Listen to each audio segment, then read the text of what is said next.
Before creating the first model class, let's review the tables in the database bookstore.db, which we have created so far. You see, this is the entity relationship diagram that describes the tables and the relations among them. There are 7 tables: category, users, book order detail, review, and customer. And we are going to manually create a model class that maps to the table users. Here you see this is the users table, and the rest will be generated using Hibernate reverse engineering tool. And this here class diagram that describes the design of the model classes corresponding to the 7 tables in the database.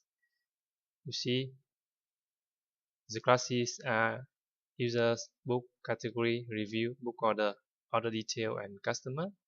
A category can have one or more books. A book can have one or more reviews. A customer can have one or more reviews. A customer can have one or more orders, and another can have one more order details. That means another can have one more books.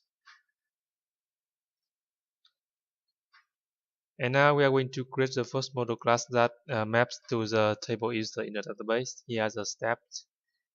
First, we create a Plano Java object class, a puzzle class users.java, and then we use JPA annotation for mapping the class to the table. And then we create a JPA configuration file called persistence.xml.